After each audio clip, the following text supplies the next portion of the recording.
నమస్కారం STV news కి స్వాగతం నా పేరు శ్రావణి ముందుగా వార్తల్లోని ముఖ్యాంశాలు ఆగని సమైక్య జ్వాలలు సమైక్యాంధ్ర సాధన లక్ష్యం అంటున్న ఉద్యమకారులు మహబూబ్ నగర్ జిల్లా బస్సు దుర్ఘటనపై దిగ్భ్రాంతి వ్యక్తం చేసిన నాయకులు హడావిడిగా బస్సు తనిఖీలు చేపట్టిన ఆర్టీఓ అధికారులు రాష్ట్ర విభజన బాధతో సీమాంధ్రులు దీపావళిని సంతోషంగా జరుపుకోలేకపోతున్నారు తిరుపతి ఎమ్మెల్యే ఆవేదన రాష్ట్ర విభజన ప్రక్రియలో భాగంగా సీమాంధ్ర ప్రజలు ఈ సంవత్సరం దీపావళి పండుగను ఆనందోత్సాహాలతో జరుపుకోలేకపోతున్నామని తిరుపతి శాసనసభ్యులు భూముల కరుణాకర్ రెడ్డి పేర్కొన్నారు.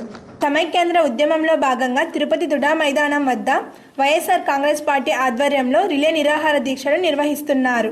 అందులో భాగంగా బుధవారం గాంధీపురం, దాసరిమఠం, ఎస్టీవీ నగర్, న్యూ ఇందిరానగర్కు చెందిన వైఎస్ఆర్ కాంగ్రెస్ పార్టీ కార్యకర్తలు రిలే దీక్షా శిబిరంకు విచ్చేసి వారికి మద్దతు తెలుపుతూ దీక్షలో పాల్గొన్నారు. వీరికి ఎమ్మెల్యే కరుణాకర్ రెడ్డి పూలమాలలు అందజేసి దీక్షకు స్వాగతించారు.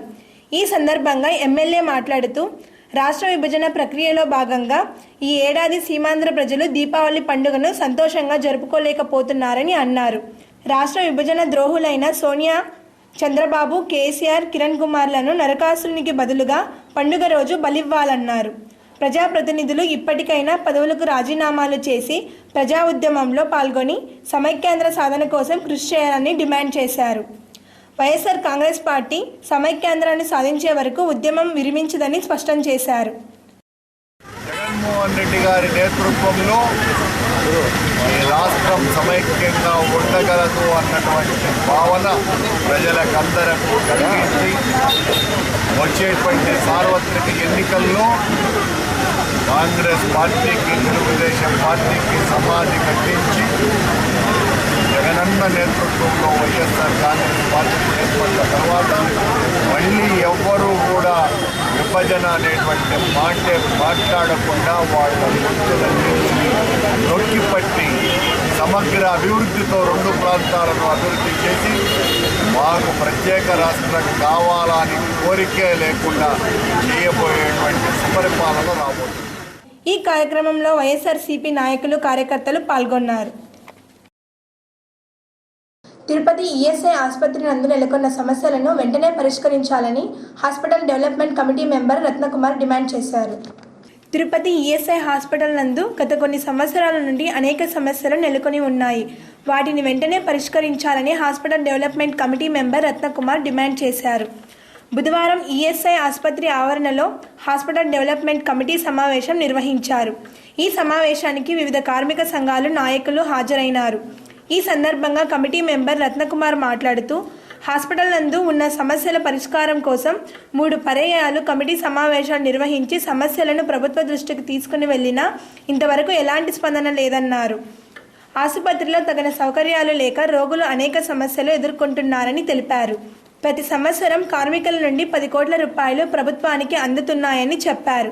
ఆసుపత్రి అభివృద్ధికి మాత్రం ₹1 కూడా నిధులు ఇవ్వకుండా పోవడంతో ఆసుపత్రి అధ్వానంగా మారిందన్నారు. ప్రభుత్వం వెంటనే స్పందించి వారంలోపు ఈఎస్ఐ ఆసుపత్రిలో నెలకొని ఉన్న సమస్యలను పరిష్కరించాలని డిమాండ్ చేశారు. లేని పక్షంలో అన్ని ప్రజా సంఘాలను కలుపుకొని హాస్పిటల్ డెవలప్మెంట్ కమిటీ ఆధ్వర్యంలో ఈఎస్ఐ ఆసుపత్రి ముందు ధర్నా నిర్వహిస్తామని హెచ్చరించారు. కనీసము మీ రాష్ట్రంలో మిగతా జిల్లాలన్నిటికీ కూడా అనేకమైనటువంటి ఎంతో బడ్జెట్లు పంపిస్తున్నారు. కనీసం 2 లక్షలు ఇవ్వడానికి ఎంతో కష్టపడుతున్నారు.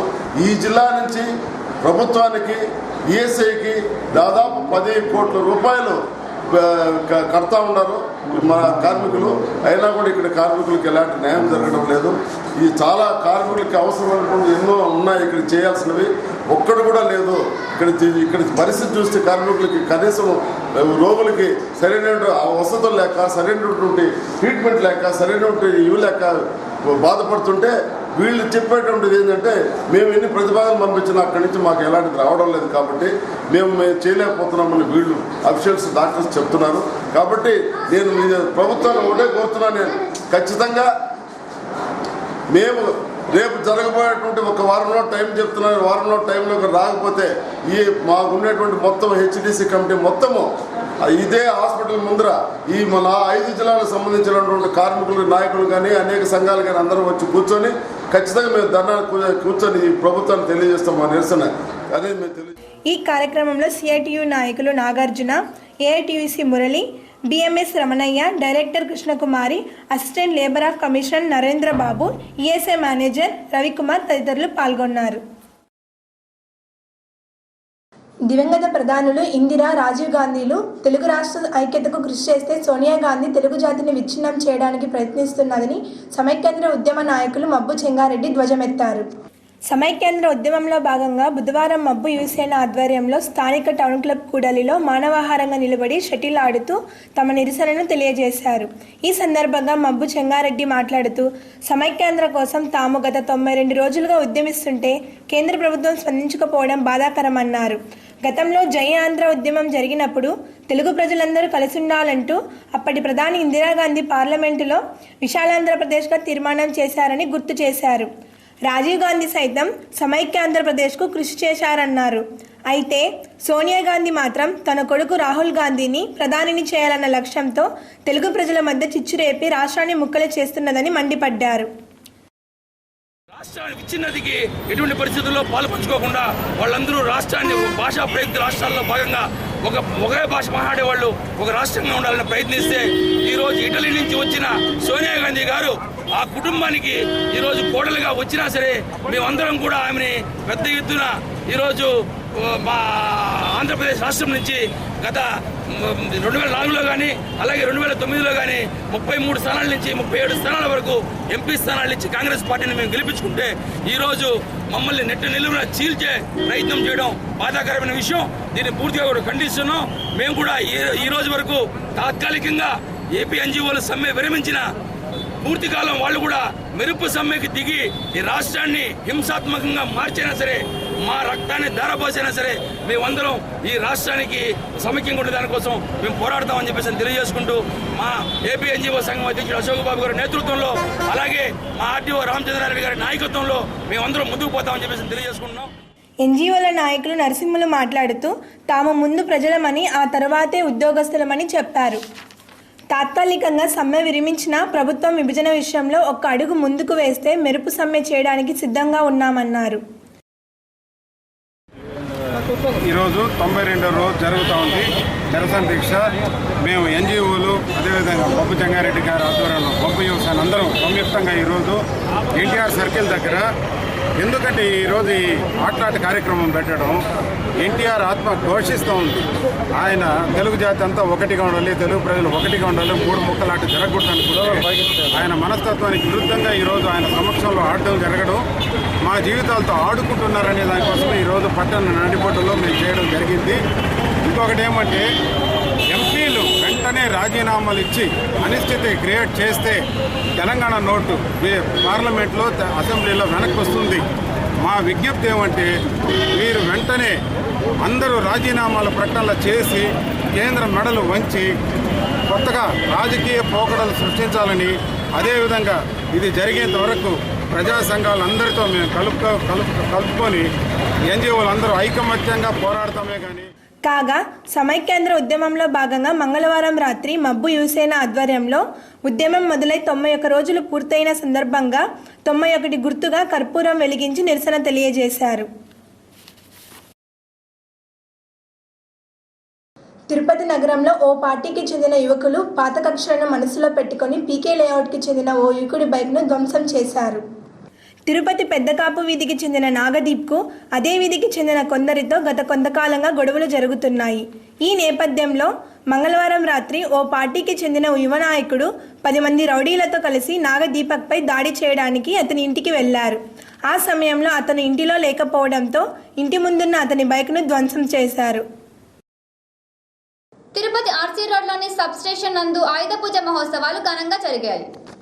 తిరుపతి రాయల్ చెరువు రోడ్లోని విద్యుత్ సబ్స్టేషన్ నందు బుధవారం జరిగిన ఆయుధ పూజ మహోత్సవానికి విద్యుత్ అధికారులు, ఉద్యోగులు, కార్మికులతో పాటు అర్బన్ ఎంఆర్ఓ నాగార్జునరెడ్డి హాజరయ్యారు. ఈ సందర్భంగా అధికారులు మాట్లాడుతూ ప్రజలకు అవసరమైన విద్యుత్ను నిరంతరం సరఫరా చేయడానికి ఈ ప్రాంతంలో కొత్తగా ముఖ్యమంత్రి చేతుల మీదుగా విద్యుత్ సబ్స్టేషన్ను ఏడాది క్రితం ప్రారంభించామని చెప్పారు. ప్రజలకు మెరుగైన సేవను అందించడానికి విద్యుత్ ఉద్యోగులు నిరంతరం శ్రమిస్తున్నారని కొనియాడారు.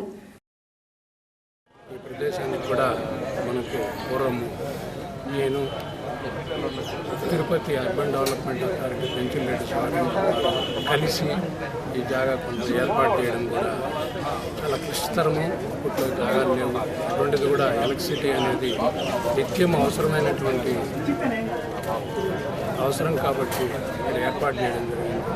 అటువంటివి కూడా ఇంకా ఎలక్ట్రిసిటీ డిపార్ట్మెంట్ వాళ్ళకు కూడా ఇంకా మన టైంలోనే ఇక్కడ రాజీవ్ నగర్ పంచాయతీ ఒకటి, తిమ్మినాడు మండలి పంచాయతీలో కూడా అతి త్వరలోనే మనకి జాగా కేటాయించడం జరుగుతుంది. ఇక్కడ కేటాయించడం వల్ల చాలా అఫిషియల్ కంప్లైంట్స్ చాలా ఉపయోగము. దీనివల్ల ఈరోజు ఈ ఓపెన్ చేసి తిరుపతి ప్రాంతీయ రవాణా శాఖ కార్యాలయం ప్రాంగణంలో రవాణా శాఖ అధికారులు వాహనాల పనితీరును పరిశీలించి డ్రైవర్లకు సలహాలు సూచనలు అందజేశారు. రవాణా శాఖ అధికారులు తిరుపతి రవాణా శాఖ ప్రాంతీయ కార్యాలయం వద్ద బుధవారం తిరుపతి నుండి ప్రతిరోజు వివిధ దూర ప్రాంతాలకు వెళ్లే వాహనాలను వాటి రన్నింగ్ కండిషన్ను పరిశీలించి డ్రైవర్లకు తగిన సూచనలను ఇచ్చారు. మంగళవారం రాత్రి మహబూబ్ నగర్ జిల్లా కొత్తకోట వద్ద జరిగిన వోల్వా బస్సు ప్రమాదాన్ని దృష్టిలో ఉంచుకొని బుధవారం తిరుపతి, రేణిగుంట రవాణా శాఖ అధికారులతో కలిసి వాహనాల తనిఖీ కార్యక్రమం నిర్వహించారు. ఈ సందర్భంగా రవాణా శాఖ అధికారి ప్రసాద్ మాట్లాడుతూ ప్రతి వాహనంలోనూ ఎమర్జెన్సీ గ్లోవ్స్ బెక్కర్, ఫస్ట్ ఎయిడ్ కిట్, అగ్ని నిరోధక యంత్రాలు ఉంటాయని తెలిపారు.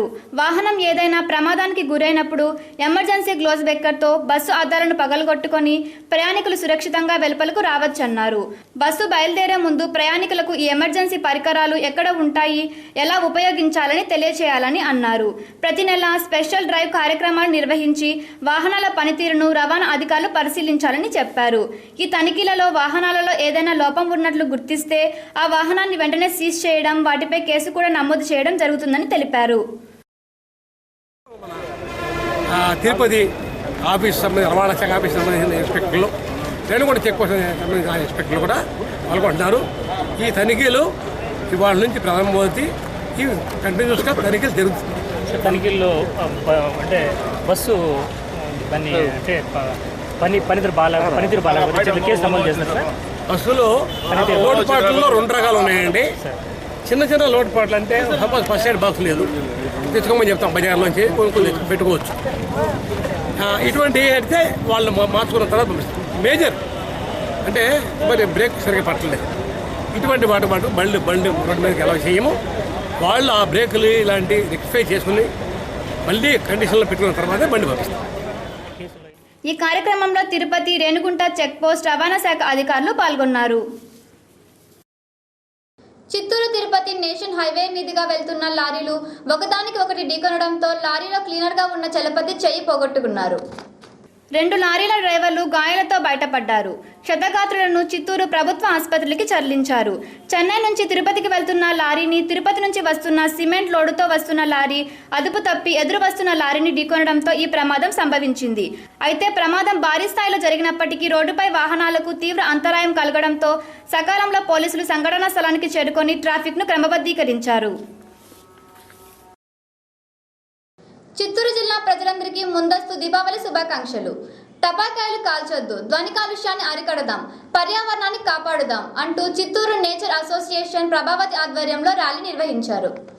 ఈ సందర్భంగా ఆమె మీడియాతో మాట్లాడుతూ దీపావళి జరుపుకోండి, కానీ కాలుష్యాన్ని కాపాడుదాం అని తెలిపారు. టపాసులు కాల్చడం వల్ల కాలుష్యం పెరిగి పిల్లలు అనారోగ్యం పాలవుతారని తెలిపారు. అలాగే కాలుష్యం పెరగడం వల్ల గాలిలో తేమ శాతం తగ్గుతుందని తెలిపారు. అందుకే ధ్వని కాలుష్యాన్ని అరికడదాం, పర్యావరణాన్ని కాపాడుదాం అంటూ పట్టణంలో ర్యాలీ నిర్వహించారు. అధర్మం నుంచి ధర్మానికి వచ్చే కాంతిమైన జీవితానికి మనం వచ్చామని చెప్పి తెలుసుకుంటూనే దీపాలు పెట్టడం తప్ప ఆ రోజు మతాభికారిక సంస్కృతి ఎలా వచ్చిందో తెలియదు. ఈ మతాబుల వల్ల పర్యావరణం ఎంతో పాడవుతోంది. ఈ శబ్దాల వల్ల పశుపక్షాదులు కూడా రాత్రి వేళ ఎంతో ఆ శబ్దాలకు భయపడి పారిపోయి కళ్ళు కనిపించగా ఇటు అటు పరిగెడుతూ ఉంటాయి. ఏదైనా ఒక బాంబు ఒక చోట వేస్తే కొంత మేరకే దాని యొక్క నష్టం ఉంటుంది. కానీ దేశవ్యాప్తంగా చేస్తున్న ఈ బాంబుల తయారీ, ఈ మతాబుల తయారీ, వీటిని ఉపయోగించడం వల్ల వచ్చే కాలుష్యము ప్రపంచాన్ని నాశనం చేసే విధంగా ఉంటుంది. కాబట్టి మనం చదువుకున్న చదువు మనకి విజ్ఞత నేర్పాలి. మనం ఏ రకంగా వెళ్తున్నాం, ఎలా ముందుకు వెళ్తున్నాం, పురోగతిని సాధిస్తున్నామో, వెనక్కి వస్తున్నామో అందుకు ప్రతి విద్యార్థి తెలుసుకోవాలి.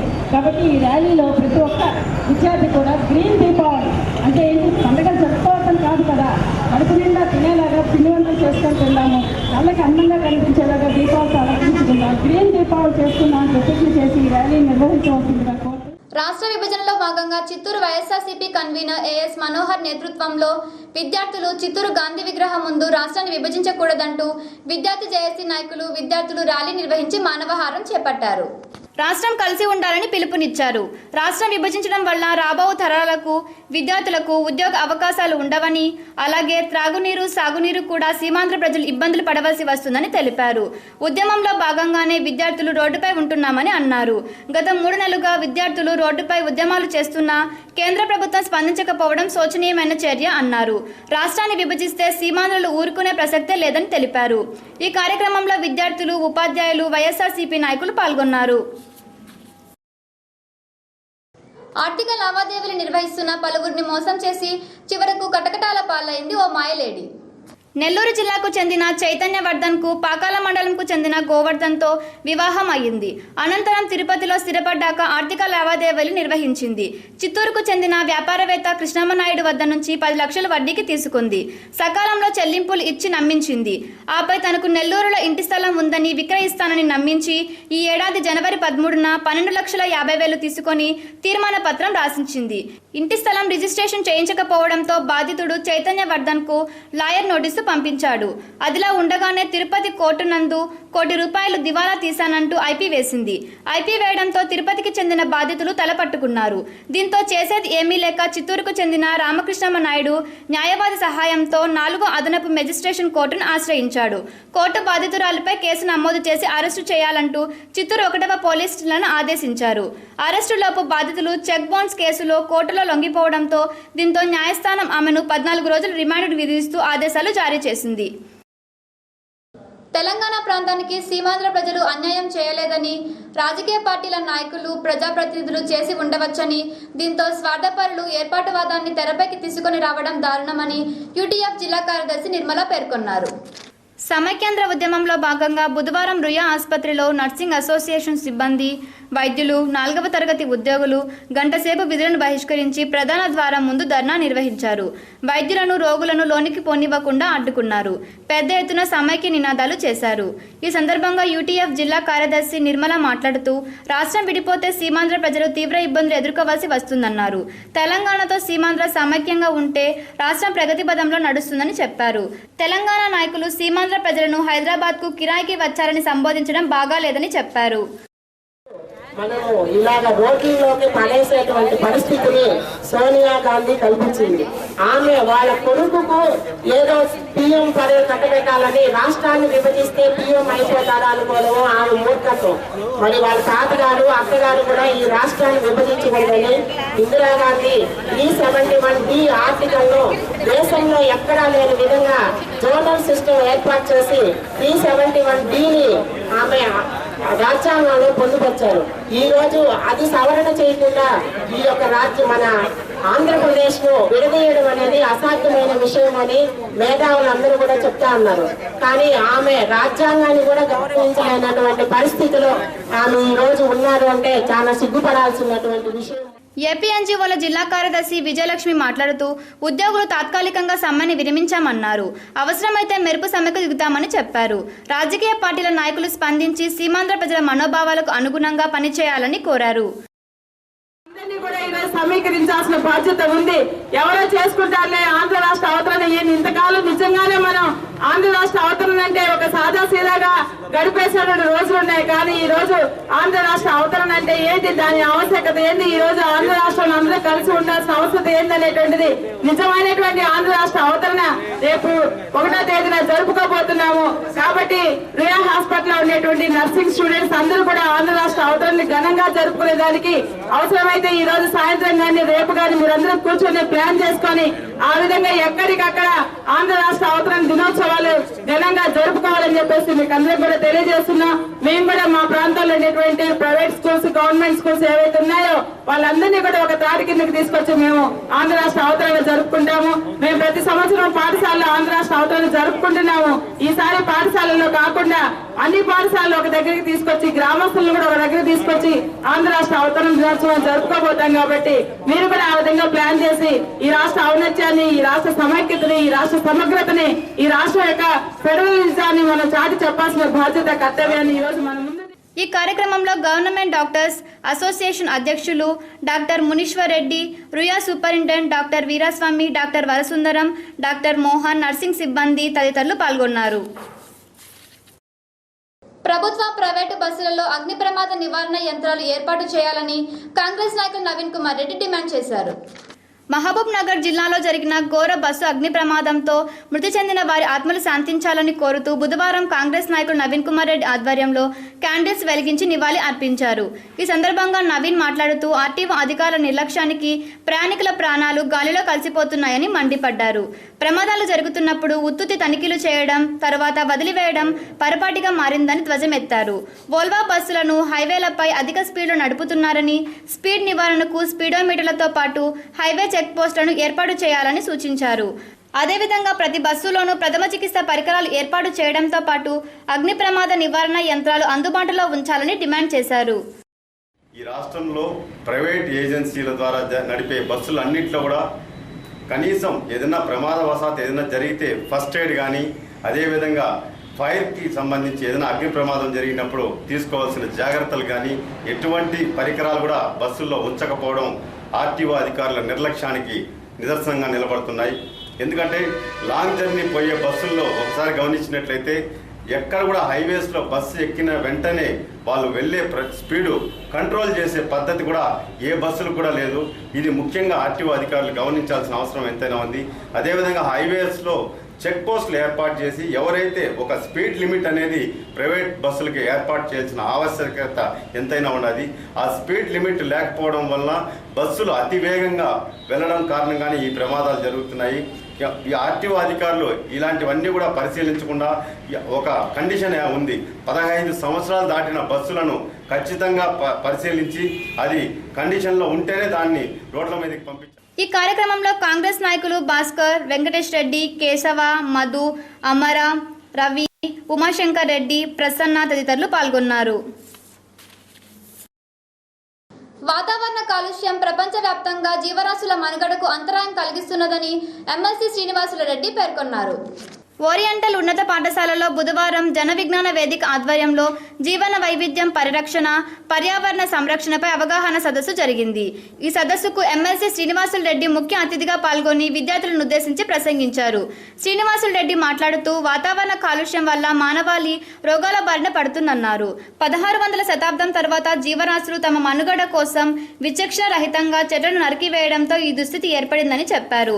మన దేశం అభివృద్ధి చెందుతున్న పేద దేశం అన్నారు. సెల్ ఫోన్ వాడకం పెరిగిందని, సెల్ ఫోన్లో విడుదలయ్యే రేడియో ధార్మిక శక్తి విషపూరితమైందన్నారు. దీంతో పక్షవాతం, మూర్ఛవ్యాధి వచ్చే అవకాశం ఉందని ఆయన చెప్పారు. శాతం అంతరించిపోతా ఉంది.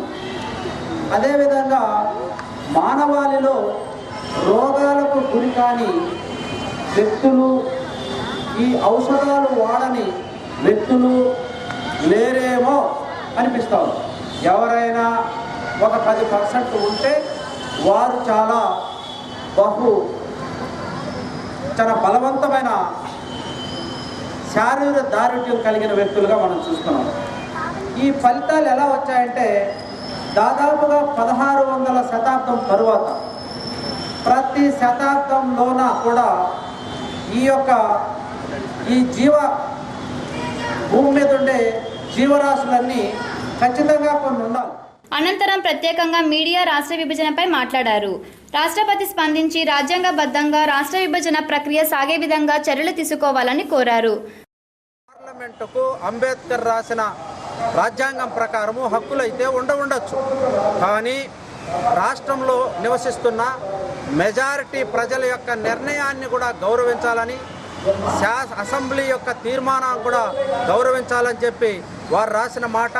దాన్ని ఏమాత్రం పరిగణలోకి తీసుకోకుండా ఈరోజు రాష్ట్ర విభజనను ఓ పక్క ఉద్యమాలు జరుగుతుంటే వేగవంతంగా తీసుకుపోవడము చాలా దురదృష్టకరం. ఇప్పుడైనా రాష్ట్రపతి గారు వెంటనే ఈ విభజనను సాంప్రదాయాల ప్రకారం లేవు అని చెప్పి వెనక్కి తీసుకోవడం మంచిది. రాజకీయ పార్టీలు కూడా కాంగ్రెస్ ప్రవేశపెట్టింటే పెట్టచ్చేమో కానివ్వండి, ఈ యొక్క ఫెడరల్ రక్షణ కోసం, దేశ ఫెడరల్ వ్యవస్థ కోసం ముప్పు వాటిల్తున్న ఈ సందర్భంగా అన్ని రాజకీయ పార్టీలు కూడా ఈ కార్యక్రమంలో పాఠశాల ఉపాధ్యాయులు, జన విజ్ఞాన వేదిక సభ్యులు, విద్యార్థులు పాల్గొన్నారు. ఇక తిరుమల సమాచారం. తిరుమలలో భక్తుల రద్దీ ఓ మోస్తరుగా ఉంది. బుధవారం సుమారు 30,000 మంది భక్తులు శ్రీవారిని దర్శించుకున్నారు. సర్వదర్శనానికి 7 గంటల సమయం పడుతుండగా ప్రత్యేక ప్రవేశ దర్శనానికి 1 గంట సమయం పడుతున్నది. వైకుంఠం 2వ క్యూ కాంప్లెక్స్ లో గల 9 కంపార్ట్మెంట్లలో భక్తులు స్వామివారి దర్శనార్థం వేచి ఉన్నారు. Bullion market. Tirupati bullion, gold jewellery and silver merchants association సమాచారం మేరకు గురువారం లోకల్ బులియన్ మార్కెట్లో బంగారు వెండి ధరలు ఇలా ఉంటాయి. 22 క్యారెట్ల నగల బంగారం 1 గ్రాము ధర 2,908 రూపాయలు. 24 క్యారెట్ల అపరంజి బంగారం 10 గ్రాముల ధర 30,790 రూపాయలు. రిటైల్ వెండి 1 గ్రాము ధర 53 రూపాయలు 70 పైసలు. వార్తలు ముగించే ముందు ముఖ్యాంశాలు మరోసారి. ఆగని సమైక్య జ్వాలలు, సమైక్యాంధ్ర సాధన లక్ష్యం అంటున్న ఉద్యమకారులు. మహబూబ్ నగర్ జిల్లా బస్సు దుర్ఘటనపై దిగ్భ్రాంతి వ్యక్తం చేసిన నాయకులు. హడావిడిగా బస్సు తనిఖీలు చేపట్టిన ఆర్టీఓ అధికారులు. రాష్ట్ర విభజన బాధతో సీమాంధ్రులు దీపావళిని సంతోషంగా జరుపుకోలేకపోతున్నారు. తిరుపతి ఎమ్మెల్యే ఆవేదన. ఈ వార్తలు ఇంతటితో సమాప్తం. నమస్కారం.